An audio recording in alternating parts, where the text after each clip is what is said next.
WPIAL podcast on the Trib Live High School Sports Network.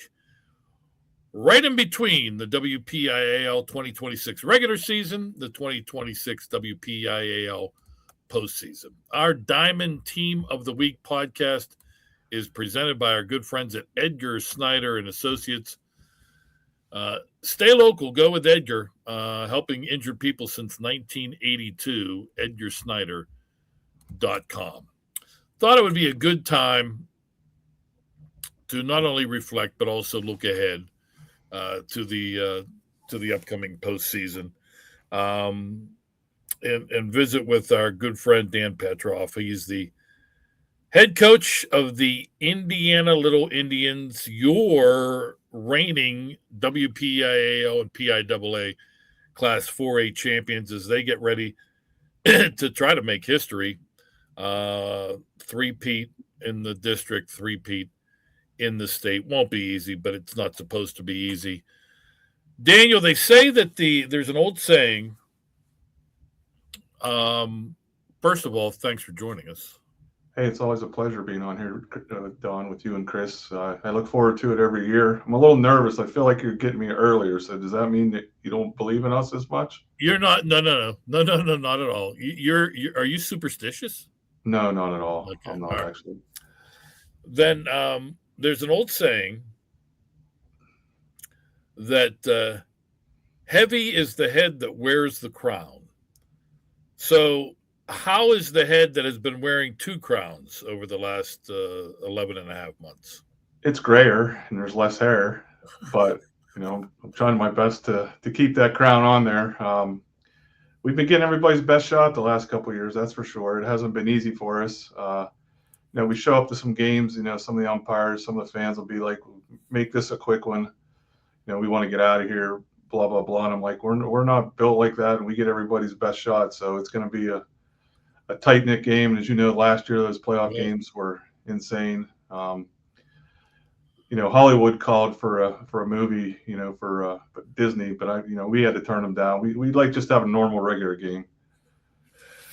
Since you brought it up, let's reflect. And I think we talked about this last year, but it truly, again, in all the time that I've been doing this, I can't remember a more rigorous path to double gold. Again, it rarely happens for a reason, because it is tough to win a district and a state championship in the same year, especially in baseball. So here is the tour de force, if you will, by the Indiana Little Indians.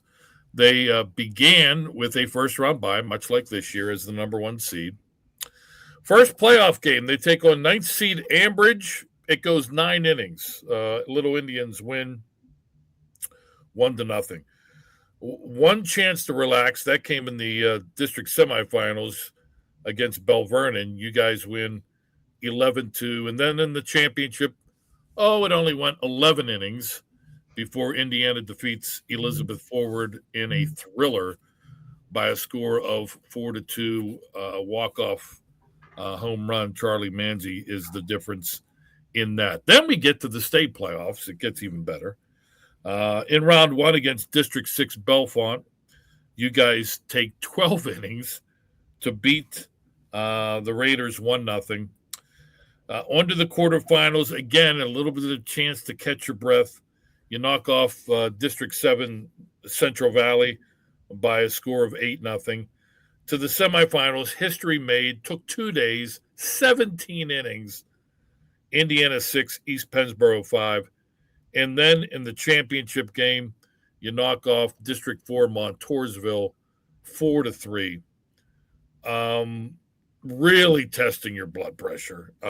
Just an incredible run.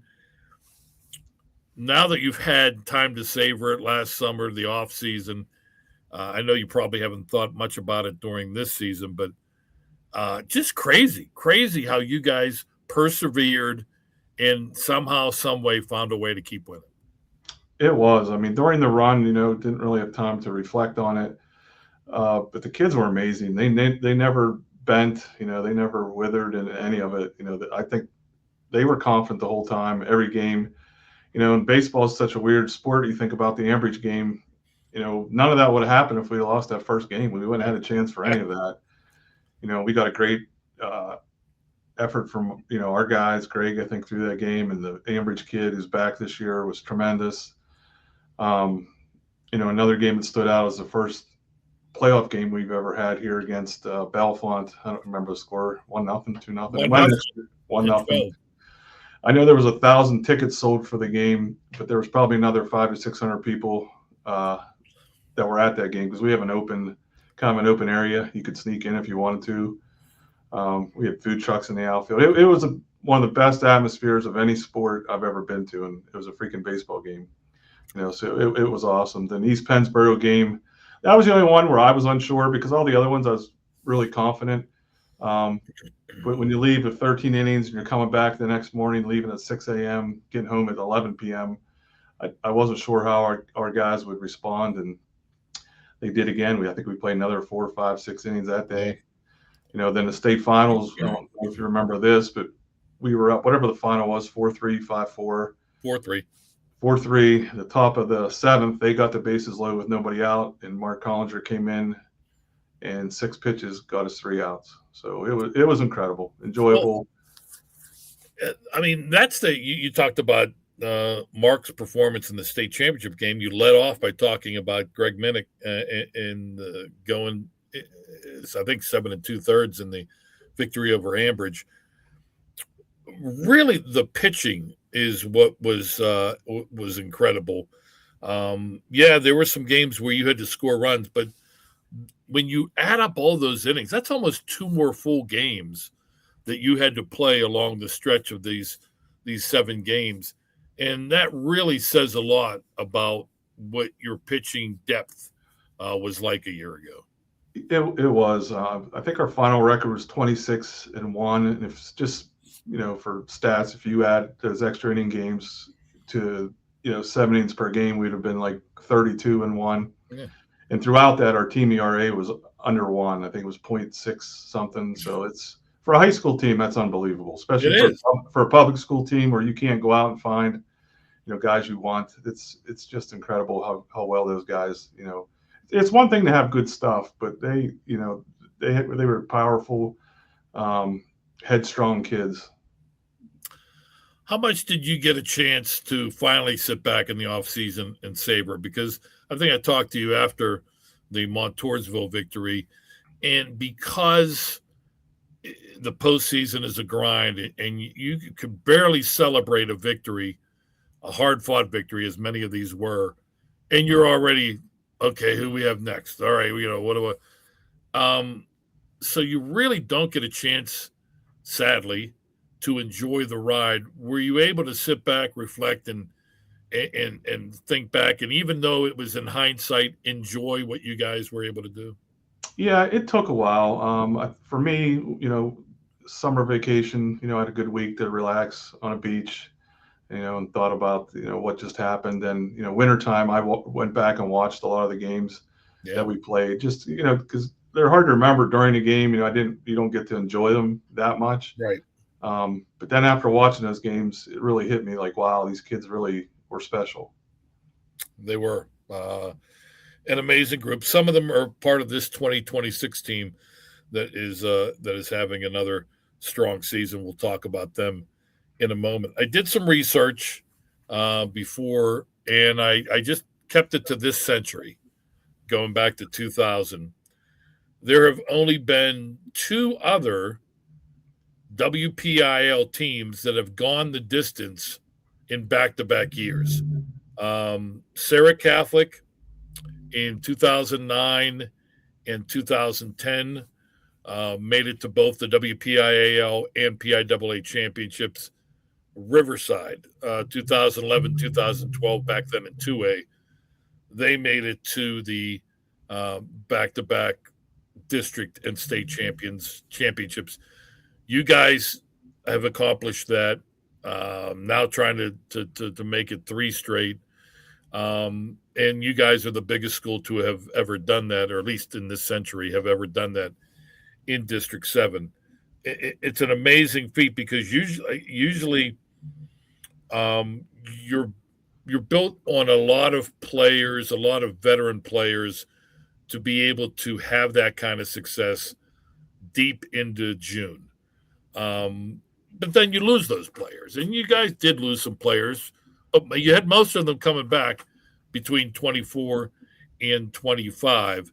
It really talks, I think it speaks loudly to what you and your staff have been able to do in putting this program among the elite. I mean, we had some ideas, coming in as coaches, but it all goes back to the kids. Honestly, we lay out the plan, the culture of what we wanted, and they all responded. Everything we've asked, they've done. As far as the weight room, school, practicing. So we're just kind of like the captains of the ship, but the kids were the soldiers on the ship. So they were the ones that went after it. Because as a coach, you can tell players all kinds of things. If they don't buy in, they don't want to work at it. It don't matter really what you say. But the groups that we've had, including this group this year, they really work hard, and we have a lot back. We did lose a lot from last year, but we have a lot back this year as well. Thanks to whoever gave us the number 1 seed. I really didn't want it. I really don't care. I keep saying that, but we keep getting it. But I feel like everybody's a 1 now. It's a new season. Nobody's really seed 13. Nobody's number 1. It's a new season.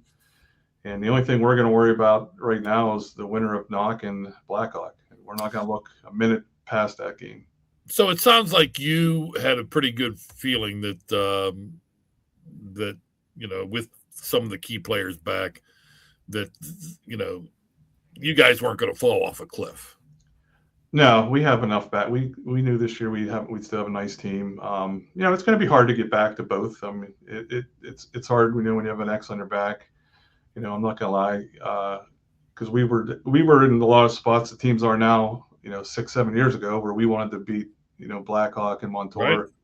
Thomas Jefferson back in the day. Those schools were rich in tradition. So I know what coaches now are going through. We're thinking about us because we were there. I always say it's easy to make it to the top. It's hard to stay there. So we're gonna try to find that part out again, and hopefully it does. And we'll give it our best shot. That I do know. Yeah. Kicking is important. We used to play, me and my brothers, when we went to my grandfather's house. He had a big hill, and so we played.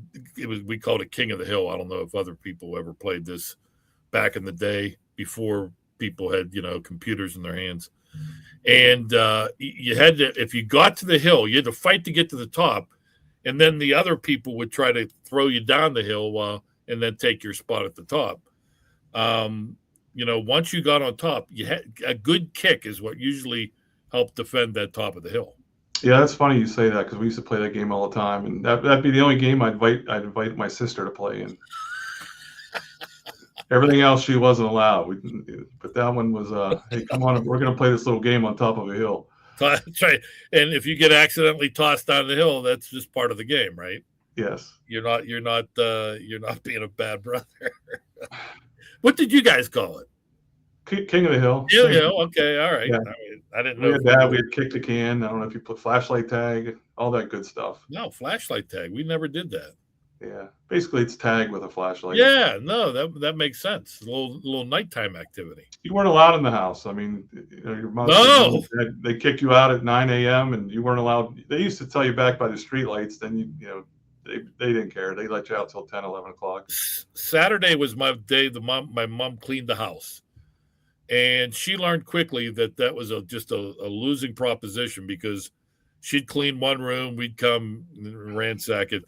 So what she started doing when we got a little older, like 12, 13, 14, she just locked the doors, and we literally had to fend for ourselves between breakfast and dinner. If we wanted lunch, we had to make kind with some of the neighbors. So it was, and I'm not even going to talk about the bathroom situation. But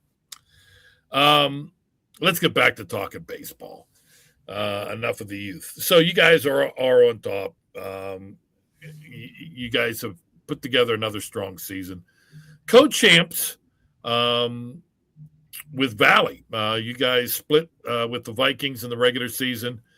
Both teams finishing 8-2, one game ahead of Knock, and what turned out to be a pretty strong Section 3. Yeah, I think this year our section caught up a little bit to the other two. I think, in years past, 1 through 6 or however many teams we got was usually a little bit weaker than the other sections. But I feel this year is the best chance for one of our teams to hang with the other sections. It's pretty deep. The teams that got into playoffs all have the ability to beat anybody.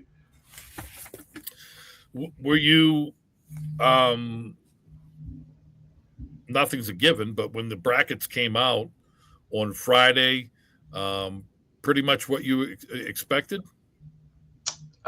Sure. Like I said, I I don't get caught up in that, and I do a little bit of research on some teams, a little bit of scouting, but I'll probably go watch some games. Not probably, I will go watch some games on Monday. But I think I've told you even last year, I'm real big on us. If we execute, we do Right. what we do, things will take care of themselves. And we try to be really good at the small things. Small things, I believe, make championships. The 3-run homers, the home runs, and all that. Throwing the ball 95 miles an hour are all the big glory things. But the small things are what wins, and that's what we try to do best. Yeah, that's a great call because I mean, there's very little, and I think I've told you this, or at least I've told other coaches this, in watching these games over the next few weeks, as I have been watching playoffs, these these many years. Everybody can hit the ball. Everybody has a stud pitcher or two. The separation usually comes to the basics, the fundamentals, defense, base running, and how you execute, like you said, the little plays.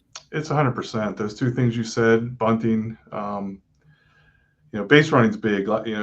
We try to put a lot of emphasis, on base running. If you get thrown out a couple times, say a back pick or stolen base, those are free outs to the defense. And there's only 21 of them in a game, and you're trying to get to those, the clean as possible. Yeah.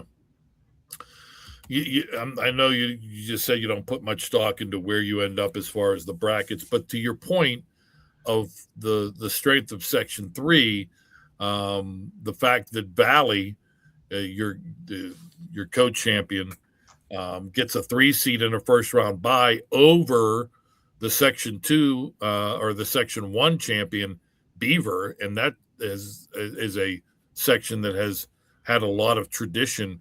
Again, the committee agrees with you and thought highly of Section 3. Yeah, I think we got the respect we deserve this year. And, good for the committee to recognize that. I don't think Beaver's disappointed being a 4. I wouldn't be. They get to play another game.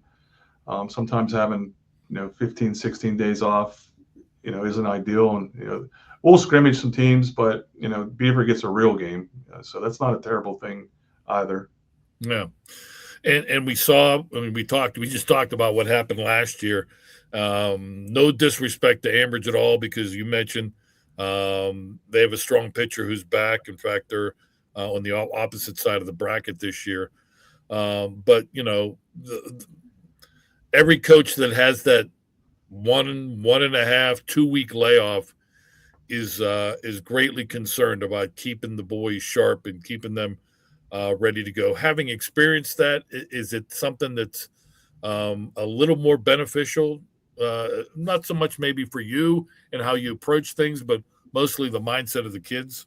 I think so, and I think this is where experience comes in a little bit, and we've gained that from the last couple of years.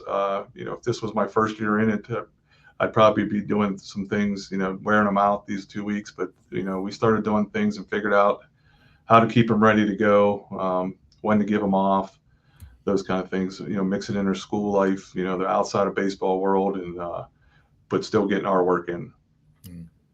And that goes for this past week too. I mean, you guys were one of those sections that finished 2 weeks ago or a week and a half ago.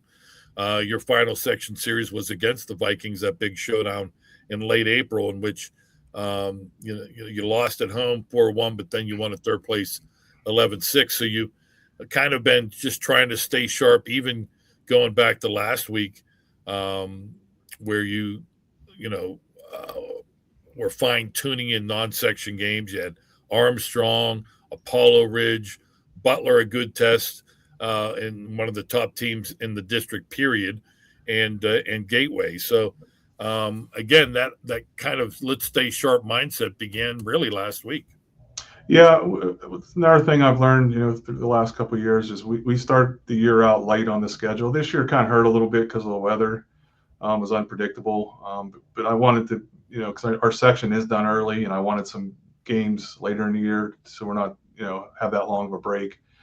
But we ended up playing 4 games in a row this week, and that was a little bit grindish, especially after seeing the Butler kids, which those 2 guys are as good as they're advertised. They are 2 of the best high school guys I've seen in a while. And there was a reason there was 25 to 30 scouts to the game. Yeah. But I was saying there's a lot of kids they put on Twitter, they put on PBR, they throw X amount, 85 miles an hour, 90 miles an hour, and you see them live, and you're like, that's 81, 82 miles an hour. Those 2 guys are legit, right to the T of what they're advertised as. I was really impressed with Butler as a team. Yeah, they're really good this year.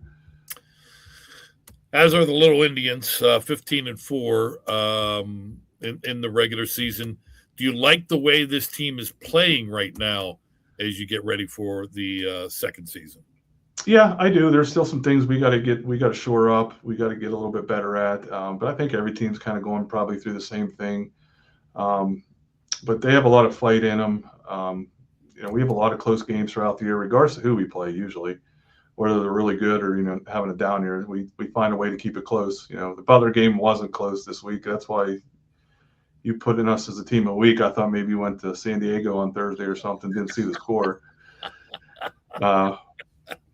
But yeah, we're ready to go. The kids are excited. They're just as excited this year for the playoffs as they were the last couple of years. The beginning of the year was a little still. I think some of the kids that were playing last year, you playing all those playoff games, exciting games, the state finals, and then you come March, 17th, it's 40 degrees out. We got to drive to, wherever, how they were a little bit stagnant. So, they're ready to go now. And we're ready for any opponent. Do you feel the veterans, the guys who played a part over the last couple of years in your success, now the juices are starting to really kick in now that it's mid-May baseball? It is. Our kids are funny. Like even last 2, I'm gonna say 2 years and this year, as the season goes, our kids have gotten better. They always start out. It's kind of like spring training. The Latino players always started out a little slow, and then once the weather heated up, the excitement heats up. Look out. Yep. Dan, the one thing that we talked about or have talked about with coaches and had a chance during the baseball pairing show to have Bob Bizzuto, the chairman of the WPIAL baseball steering committee, on something he's been pushing for years. And I think now that we have had a couple cycles of the section series during the regular season work so wonderfully, in my opinion, that the one thing that he has and will continue to push for is some sort of best of 3 series when it comes to the playoffs. Now, maybe not the championship, because again, you're playing that. You only have that 1 week after Memorial Day, actually 4 days, 5 if you really had to press it into Saturday. But the state playoffs begin the following Monday, so you don't want to wear your best teams into the ground before the PIAA playoffs begin. But he has mentioned maybe somehow that semifinals is a best of 3. Do you see that ever happening? Do you think it's a good idea? And would it work just picking one round where you use that best of 3 format? I think it's a great idea. I mean, I think the later you go would be the best rounds. And if you can't do that, I think just bunching the games up closer together as they kind of are helps make a true champion. I feel like if you can get through with one guy or 2 guys, you're you might win it because you got two good pitchers. You Right. didn't really win it because you're a good team. And ultimately, it's a team sport. And playing more games, clustered together or some type of series is definitely the way to go, in my opinion. Yeah, I agree. Well, Dan, I hope that that we didn't jinx you. I know you're not superstitious. I'm not superstitious, so we're all But right. I just thought this was this year we've gone to a Diamond Team of the Week where we go back and forth between baseball and softball, and I just thought that as we're on the brink of the playoffs, it's because of the historic run over the last couple of years, it would be a good time to visit. We can visit again if you guys are able to pull off the trifecta.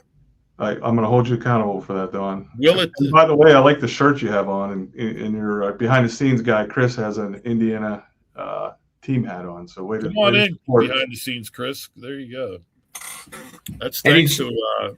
There he is. Yeah, there it. See, looking good in the hat. Yeah, that's rare, but it's a good hat. It's a good hat to wear. All right, goodbye. We're proud, my man. Stay behind the scenes, Chris. We're a face made for radio. He's a face made for behind the scenes, right? That's right. That's right. We, on that subject, we thank you very much. It was very kind of you to throw some swag our way. We wear it proudly because of what you and your program has been able to accomplish. But the heat's on. We'll see. We'll see what happens. But yeah, going back to the explanation, what you guys have done is very special, and I wanted to acknowledge that. So thus the reason you are our Diamond Team of the Week. So have no fears.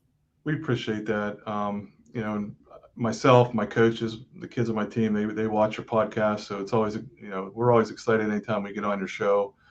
And I'd like just to say Happy Mother's Day to all the mothers out there. Speaking of small things, they do all the small things for us, and they don't always get Team of the Week or notice. So congratulations to all the great mothers out there. Amen. Amen. Amen.